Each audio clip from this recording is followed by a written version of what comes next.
You are welcome in your English channel CM English Mentor. Today I am going to tell you adverbs at present, presently, shortly and directly. Use of at present, presently, shortly and directly.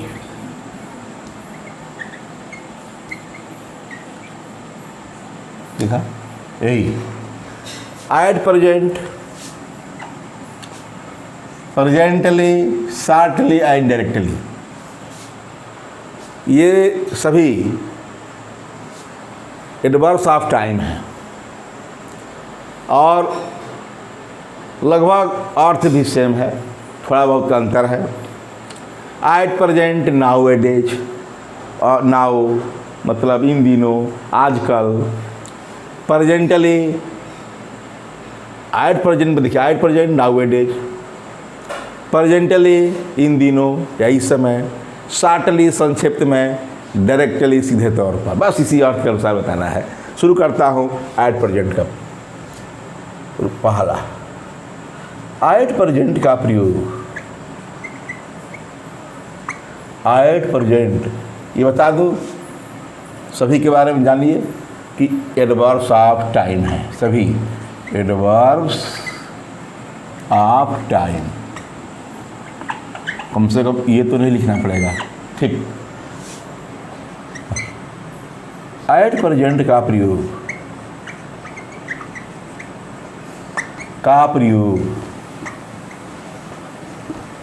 आजकल,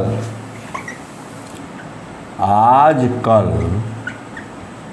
आजकल, अब, आजकल को हम कहते हैं now ए days, अब को नाउ के अर्थ में, के अर्थ में एडवर्ब के रूप में, एडवर्ब ऑफ टाइम के रूप में, तो वही एडवर्ब के रूप में, के रूप में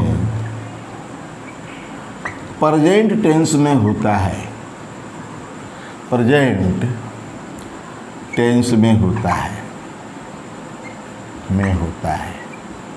ऐसा सेंस ही है, चाहे एट प्रेजेंट हो, प्रेजेंटली हो, शॉर्टली, डायरेक्टली। प्रेजेंट की बात ही, ऐसा टाइम है जो प्रेजेंट के लिए होता है। तो इसी का एट प्रेजेंट का प्रयोग आजकल, अब, बस यानी आजकल और अब के अर्थ में हम दे देते हैं। दो एग्जाम्पल, बस इसी रूप में, और कुछ नहीं। जैसे मैं कहूँ at present, at present comma my children are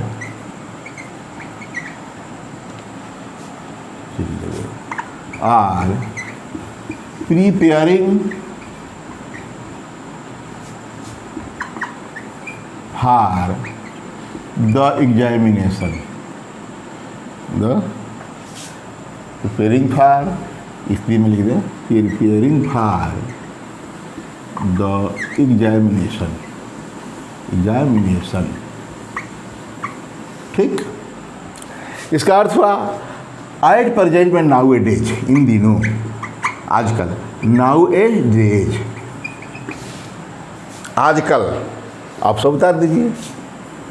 my children are क्या, प्रिपेयरिंग फॉर द एग्जामिनेशन, इन आजकल मेरे बच्चे परीक्षा की तैयारी कर रहे हैं। भाई हो गया वर्तमान, कहाँ प्रेजेंट में होता है इसका। और मैं बात करें, ये पहला नाउ ए डेज हो गया यहाँ, लेकिन नाउ का प्रयोग करा दूँ। They do not need, they do not need any more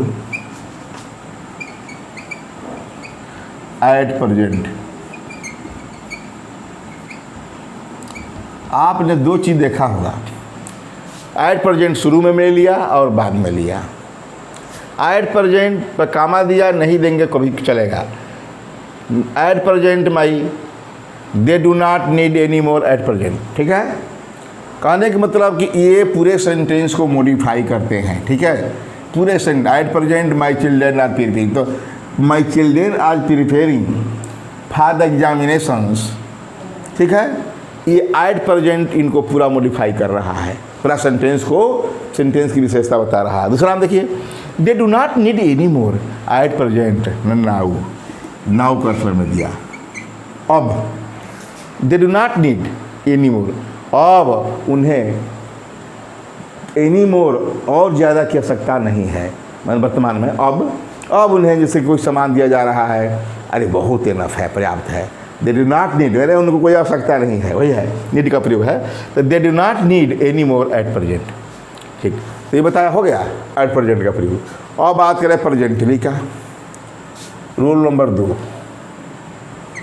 presently. देखिए एट प्रेजेंट से एट प्रेजेंट था, और हम बताएंगे प्रेजेंटली।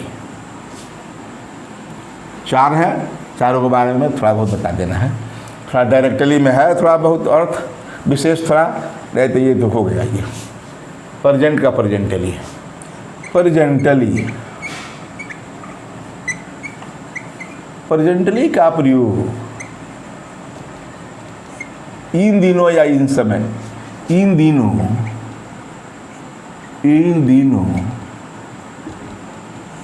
या इस समय, समय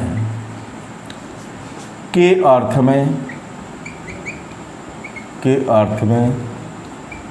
एडवर्ब के रूप में होता है, के रूप में होता है, बस। प्रेजेंटली का प्रयोग इन दिनों इस समय के अर्थ में एडवर्ब के रूप में होता है। एग्जाम्पल लूँ, जैसे मैं कहूँ our government is, our government is presently considering a proposal, एक प्रस्ताव। आवर गवर्नमेंट इज प्रेजेंटली, देखिए हो गया एडवर्ब, कंसिडरिंग इसी के लिए, कंसिडरिंग इज इसके लिए, considering a proposal on a job, या on a job oriented, a job oriented education,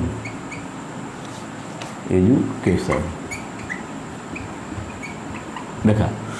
our government is presently considering, देखा प्रेजेंट के लिए इज, आवर गवर्नमेंट हमारी सरकार, गवर्न छूट गया था, गवर्नमेंट, ठीक। Our government is presently considering, तो इज किसके लिए लगा है, तो हमारे कंसिडरिंग वर्ब के लिए लगा है। और प्रेजेंटली में इन दिनों इस समय, हमारी सरकार इस समय कंसिडर कर रही है, सोच विचार कर रही है ये प्रपोजल पर, क्या, on a job oriented education, कैसा एजुकेशन, जो कि जॉब ओरिएंटेड हो, जॉब नौकरी देने वाला हो उस प्रकार का, ठीक है। मैं टेक्निकल एजुकेशन के बारे में विचार कर रही है, वही हुआ। तो ये प्रेजेंटली का प्रयोग इन दिनों इस समय हो गया, कुछ नहीं, इन दिनों या इस समय का अर्थ में मैंने प्रेजेंटली का प्रयोग कर दिया, एट प्रेजेंट का प्रयोग आज, कल या अब के रूप में कर दिया, ठीक है। शॉर्टली का प्रयोग करूँ, शॉर्टली का होता है संक्षेप में, शॉर्टली का अर्थ होता है कुछ ही शब्दों में, in a few words, briefly. Shortly का प्रयोग, शॉर्टली का प्रयोग ब्रीफली, संक्षेप में,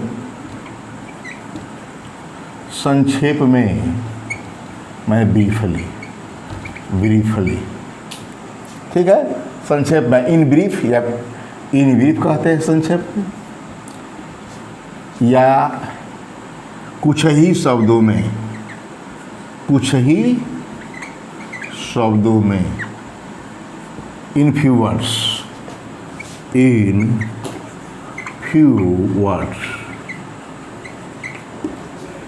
के अर्थ में। ठीक, जानते हैं सब टाइम है, एडवर्ब्स ऑफ टाइम एडवर्ब के रूप में होता है, एडवर्ब के रूप में होता है। ठीक, अब जो है साटली का प्रयोग जिससे में होता है, तो ये पास्ट टेंस मतलब नहीं, इसमें टेंस का बंधन नहीं। एट प्रेजेंट, प्रेजेंटली, डायरेक्टली भी टेंस मतलब रखता है, लेकिन साटली का टेंस बंधन नहीं, मतलब पास्ट में भी हो सकता है, प्रेजेंट में भी हो सकता है। भी सीधा इसका अर्थ है संक्षेप में कुछ ही शब्दों में देना है जवाब। तो इसका टाइम से भी मतलब नहीं है, एडवर्ब तो है लेकिन टाइम से भी, एडवर्ब आप टाइम भी नहीं कर सकते, क्योंकि संक्षेप में कुछ ही शब्दों में हमको बोलना है। समय मतलब समय तो ले रहा है, जो समय ले रहा है कुछ ही शब्दों में, काम कर रहे हैं तो समय ले रहा है। तो कहने का मतलब कि साटली का प्रयोग संक्षेप में या कुछ ही शब्दों के अर्थ में एडवर्ब के रूप में होता है। जैसे मैं कहूँ, मान लीजिए क्वेश्चन पूछा गया, इंटरव्यू हो रहा है आपका, कि वही कहीं भी किसी परीक्षा के इंटरव्यू में पहुँचे हैं, तो पूछने वाला एग्जामिनर पूछ रहा है, आप जो है जवाब दे रहे हैं, तो जवाब तो वहाँ हम लोग को इन ब्रीफली ही देना पड़ता है, कुछ ही वर्डों में। हम लोग थोड़ा है जो पूरा वहाँ शुरू कर देंगे अपने जीवन का इतिहास या किसी के बारे में, जो भी देना है बहुत कम वर्डों में देना होता है। तो वही कहा कि ही आंसर्ड, या अपने को लीजिए, कुछ भी लीजिए, he answered all the questions, all the questions shortly. हो गया, पूरा सेंटेंस को मॉडिफाई कर दिया शार्टली, संक्षेप में। He answered all the question, सभी क्वेश्चनों का, सभी प्रश्नों का जवाब वह शार्टली ही दे दिया, मतलब संक्षेप में दे दिया, कम ही शब्दों में दे दिया। हो गया इसका। तो एट प्रेजेंट, प्रेजेंटली और शार्टली का बता दिया मैं। आज शुरू करता हूँ डायरेक्टली के बारे में। थोड़ा डायरेक्टली में है, डायरेक्टली में सीधे तौर पर। चौथा, डायरेक्टली का प्रयोग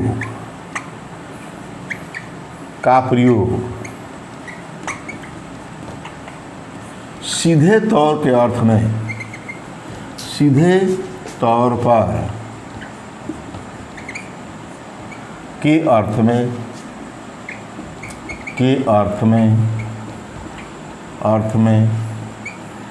एडवर्ब के रूप में प्रेजेंट, पास्ट, फ्यूचर तीनों टेंस में होता है। प्रेजेंट, पास्ट तथा फ्यूचर,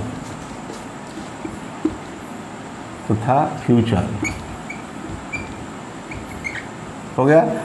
प्रेजेंट, पास्ट तथा फ्यूचर तीनों टेंसेज में होता है। लिख दें, तीनों टेंसेज लिखना पड़ता है, तीनों टेंसेज। हो गया प्रेजेंट, पास्ट, फ्यूचर।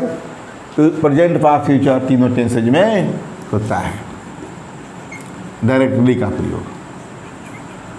मान लीजिए कि सीधे तौर पर कोई हमें देख रहा है, सीधे तौर पर मान लीजिए कि आप खड़े हैं या बैठे हैं, जो भी आपको सीधे प्रत्यक्ष रूप से, यही प्रत्यक्ष, डायरेक्टली प्रत्यक्ष रूप तौर पर, सीधे तौर पर, तो क्या कहेंगे? ही इज, प्रेजेंट में यही कहेंगे, he is looking, he is looking, या he is looking directly, he is looking at me directly, he is looking at me, क्योंकि लुक जो वर्ब क्या है? इंट्रांजिटिव वर्ब है, इसके साथ लुकिंग मी नहीं लिख सकते, एट प्रीपोजिशन लगाना ही लगाना है। तो ही is looking at me directly, ये हो गया प्रेजेंट। इसी का पास्ट कर दीजिए, ही वाज लुकिंग, वह देख रहा था, एट मी, सीधे तौर पर, वह मेरी ओर सीधे तौर पर देख रहा था। हो गया ना इसका अर्थ। और फ्यूचर में आइए, एकदम वही टेंस पर, और टेंस की बात है यहाँ, कुछ नहीं। He will be looking at me directly. आपने देखा कि तीनों सेंटेंसेस में प्रेजेंट, पास्ट, फ्यूचर तीनों में है और ये पूरे सेंटेंस को मॉडिफाई कर रहा है। एडवर्ब जानते ही हैं कि नाउन, प्रोनाउन और इंटरजेक्शन को छोड़कर सभी को का मॉडिफाई करता है। और यही नहीं, इससे वो पूरे सेंटेंस को मॉडिफाई कर देता है। तो यहाँ डायरेक्टली पूरे सेंटेंस को मॉडिफाई कर रहा है। डायरेक्टली का प्रयोग कर्मानुसार आगे आने वाला, बिल्कुल समीप ही के अर्थ में होता है। कर्मानुसार आगे आने वाला और बिल्कुल समीप, ये है आपका डायरेक्टली कहा। ये तो रूल नंबर 4 में हो बता ही रहे हैं। और डायरेक्टली का प्रयोग 4 में का कहिए तो चौथा का फर्स्ट था ये, ठीक है, और चौथे का दूसरा, क्योंकि चौथे बता रहे हैं। चौथे के बारे में मैं तो डायरेक्टली के बारे में बता रहा हूँ। तो रूल नंबर 2 ये फर्स्ट था और रूल चौथा का सेकेंड। डायरेक्टली का प्रयोग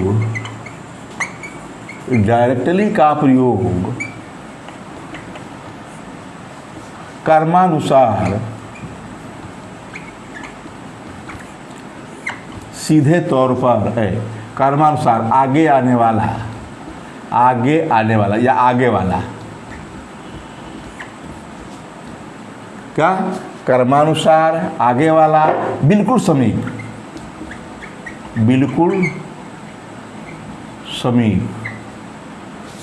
के अर्थ में,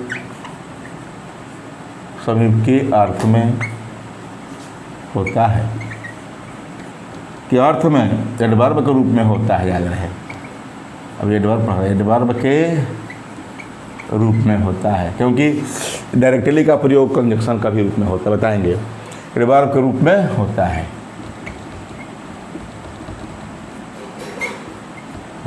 ठीक है।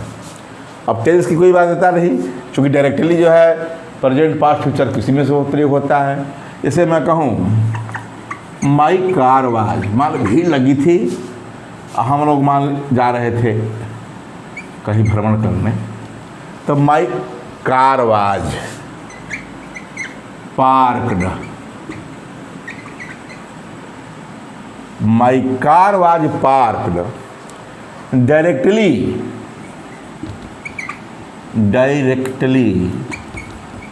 बिहाइंड हिज डिसियम या हिज ट्रक, जो भी हिज डिसियम ले लीजिए या ट्रक ले लीजिए, ठीक है। तो my car was parked directly मतलब कर्मानुसार आगे वाला, बिल्कुल उसके पास, बिल्कुल समीप ले लीजिए।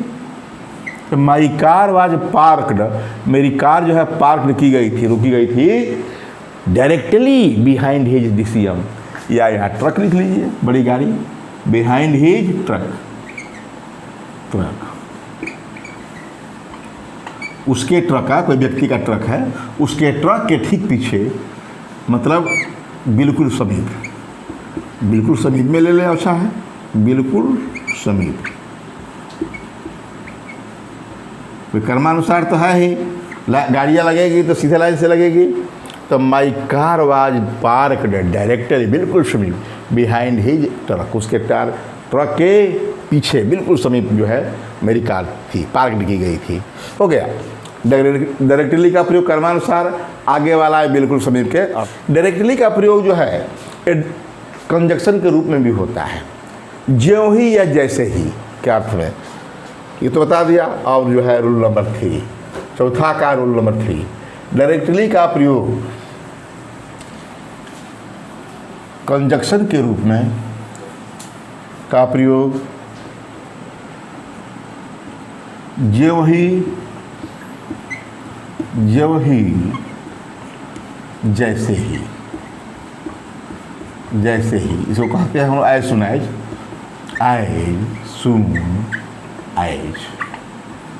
के अर्थ में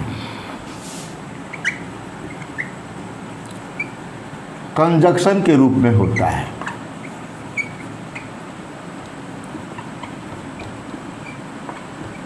के रूप में होता है। जैसे मैं कहूँ, मैंने डायरेक्टली काम कंजक्शन में भी कब होता है, कंजक्शन के रूप में। जैसे मैं कहूँ कि कोई गायक जो है जैसे ही आया, समय देर हो रहा था और अपने कार से या अपने साधन से जो भी पहुंचा और खड़ा हो गया मंच पर। भाई कोई जो ही गायक सुन जाए का प्रयोग कब करते हैं कि तुरंत घटना के बाद ऐसे ही होता है, तुरंत दूसरा शुरू हो जाता है। तो ही जैसे कि एक हैं हमारे मेरे भाई दिलीप देहाती जी, उन्हीं पर मैं कह दूँ डायरेक्टली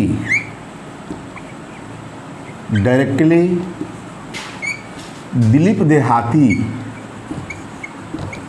देहाती लिखते हैं, वर्मा है इसे, दिलीप देहाती, directly Dilip Dehati arrived, he mentioned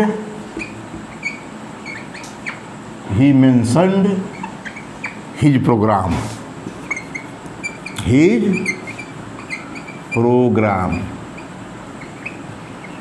ठीक।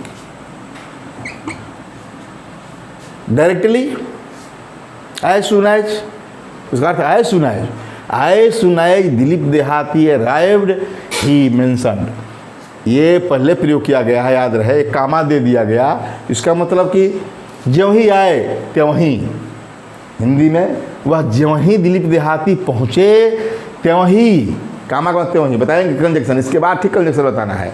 एडवर्ब जिससे समाप्त होगा कंजक्शन बताना है। तो यहाँ फिर आए तो आए सुनाए आएगा, वहाँ डायरेक्टली नहीं आएगा, क्योंकि डायरेक्टली जो है एडवर्ब है और कंजक्शन के रूप में प्रयोग किया जा रहा है। ठीक है, तो डायरेक्टली दिलीप देहाती अराइव्ड, ज्यों ही जैसे ही दिलीप देहाती पहुँचे, ही मेंशन्ड हिज प्रोग्राम, उसने अपना प्रोग्राम का क्या क्या मेंशन किया, प्रदर्शन किया। ठीक है, ये हो गया रूल नंबर अंतर। ठीक है, इस प्रकार मैंने डायरेक्टली के बारे में बतला दिया। और बात करूँ सभी मिलाकर, कुछ विशेष बात है कि डायरेक्टली ये प्रेजेंट है, प्रेजेंटली है, शॉर्टली है, डायरेक्टली है, एट प्रेजेंट भी है। तो कुछ बात करना है, नोट नंबर 1 में बात कर दूँ थोड़ा लिख करके, क्योंकि ये विशेष है। नोट नंबर 1, डायरेक्ट का प्रयोग, आप सोच रहे होंगे कि नहीं डायरेक्टली एडवर्ब है तो डायरेक्ट एडजेक्टिव होगा, नहीं, ये भी एडवर्ब है, इसीलिए बता डायरेक्ट का प्रयोग सीधा के अर्थ में, सीधा स्ट्रेट के अर्थ में एडवर्ब के रूप में होता है, एडवर्ब के रूप में होता है। पहला काम, जैसे मैं कहूँ कि सारनाथ एक्सप्रेस जो आती है छपरा से सीधे दुर्ग जाती है, हम बोलते हैं एकदम सीधे यहाँ जाती है। महानगरी बनारस से सीधे मुंबई जाती है, इसे हम लोग बोलते भी हैं, वही सीधा, उसी सीधा की बात करना है, वही डायरेक्ट का एडवर्ब है ये। तो यही मैं कहूँ, मान लीजिए सारनाथ एक्सप्रेस हमारे बगल से गुजरती है, the Sarnath express, the Sarnath express goes to Durg direct.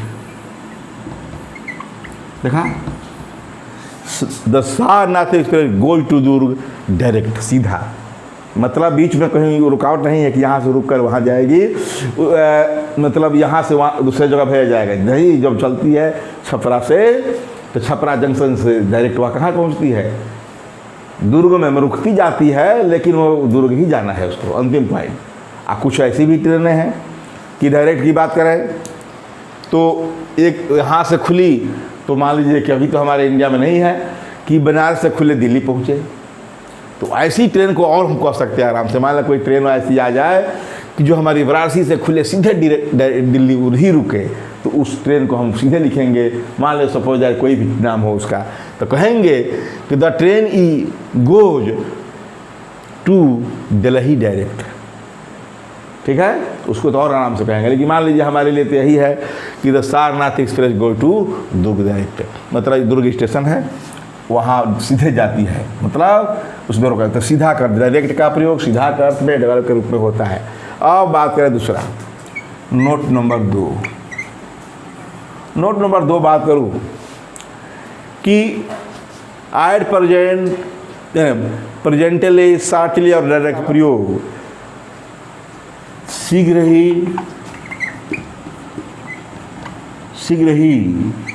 थोड़ी देर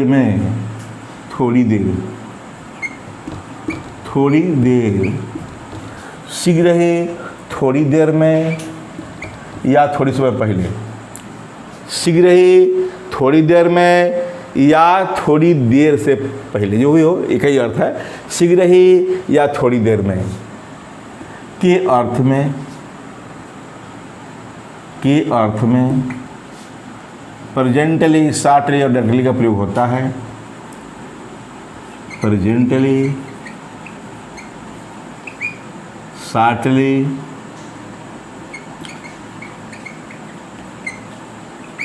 और डायरेक्टली का प्रयोग होता है। डायरेक्टली का यूज होता है, किसका नहीं होता उसी लेना है, एट प्रेजेंट का नहीं, एट प्रेजेंट का नहीं, इसी के लिए बताया कि इसका प्रयोग नहीं करना है। ठीक है, क्या तो शीघ्र ही थोड़ी देर में के अर्थ लिख नहीं पाया, के अर्थ में, ये सब ये क्या है, एडवर्ब है। प्रेजेंटली शॉर्टली, प्रेजेंटली को पी करके लिख दें, प्रेजेंटली शॉर्टली डायरेक्टली का यूज होता है। जैसे एग्जाम्पल दें, जैसे हम लोग जाते हैं कहीं घर से बाहर, जैसे मैं दिल्ली गया था, तो हम लोग कहते हैं, पूछते हैं कि कब छोड़ेंगे, अरे मैं अभी छोड़ रहा हूँ, तुरंत आपका ये होटल या रेस्टोरेंट तुरंत छोड़ने जा रहा हूँ, मैं छोड़ रहा हूँ। तो ये सब जो है फ्यूचर जो ही बात है, शीघ्र ही थोड़ी देर में के अर्थ में ये फ्यूचर डोनेटिंग होते हैं, मतलब भविष्य को बताने वाले होते हैं। मैंने थोड़े भविष्य में क्षण भर में होने वाला है। तो मैं कहें वी शैल, एग्जाम्पल दें, we shall be living this hotel या रेस्टोरेंट, जो भी वी शैल बी, हम छोड़ रहे हैं, वी शैल बी छोड़ रहे होंगे, we shall be living this hotel presently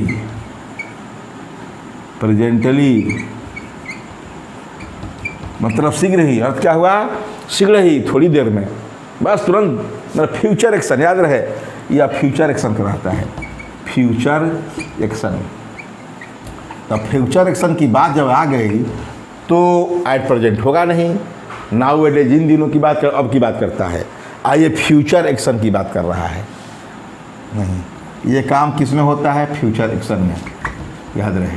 future action लिख नहीं पाया कि फ्यूचर एक्शन को बताने के लिए, ठीक है, लेकिन जान लीजिए कि शीघ्र ही थोड़ी देर में के अर्थ में प्रेजेंटली शॉर्टली और डायरेक्टली का प्रयोग कुछ होता है, ठीक है, एट प्रेजेंट का नहीं। ये सब बातें फ्यूचर एक्शन में होता है, ठीक है। अब बात करें कि we shall be living this hotel presently, at present नहीं लिख सकते, लिखते हैं तो गलत है। प्रेजेंटली लिख सकते हैं, आप शॉर्टली भी लिख सकते हैं, और या डायरेक्टली भी लिख सकते हैं। इसमें तीनों से किसी का प्रयोग कर सकते हैं। कहेंगे कि we shall be living this hotel shortly, हो गया, अरे बहुत जल्दी। We shall be living this hotel directly, मतलब हो गया, सभी का तीनों का अर्थ है कि मैं भले अलग अलग बताया, लेकिन यहाँ शीघ्र ही, जब ही, मतलब शीघ्र ही थोड़ी देर में, मतलब आने वाला फ्यूचर एक्शन, जैसे आने वाले समय में जो घटना होने वाली है उसी की बात कर रहा है। तो इस प्रकार बता दिया। नोट नंबर 1 में ही बताया कि डायरेक्ट भी एक एडवर्ब है, ठीक है। जैसे डायरेक्टली है तो डायरेक्ट भी एक एडवर्ब है, जिसका अर्थ होता है सीधा, के अर्थ में एडवर्ब के रूप में होता है। एक ही ट्रेन के बारे में दे दिया, ट्रेन को हम लोग बोलते भी हैं कि वो सीधा यहाँ से यहाँ जाती है, तो the Sarnath express goes to Durg direct. अच्छा, और उसके बाद शीघ्र ही, थोड़ी देर में के अर्थ में प्रेजेंटली, शॉर्टली और डायरेक्टली का यूज होता है। मान लीजिए कि इसके जगह एट प्रेजेंट लिख दिया तो गलत है, एट प्रेजेंट लिख दिया है तो गलत है, ठीक है। ये फ्यूचर डिनोटिंग अर्थ है। यह शैल का प्रयोग ये जो है, या विल का प्रयोग एट प्रेजेंट बर्दाश्त नहीं कर सकता है। याद रहे, ये शैल जो है एट प्रेजेंट, ये प्रेजेंट तो फ्यूचर को एट प्रेजेंट तो हमारा प्रेजेंट के जैसे नाम से है, प्रेजेंट को बताता है, नाउ एडेज या नाउ के बारे में। और जब शैल लग गया, विल लग गया, याद रहे एट प्रेजेंट का प्रयोग नहीं करना है। प्रेजेंटली कर सकते हैं, शॉर्टली कर सकते हैं, डायरेक्टली कर सकते हैं। इस प्रकार इस वीडियो में मैंने एट प्रेजेंट, प्रेजेंटली, शॉर्टली और डायरेक्टली के बारे में डिटेल में बता दिया, और आप लोग इसे ध्यान से पढ़िएगा और इस चैनल को लाइक और सब्सक्राइब करते रहिए और अपने फ्रेंड्स में शेयर करते रहिए। थैंक्स।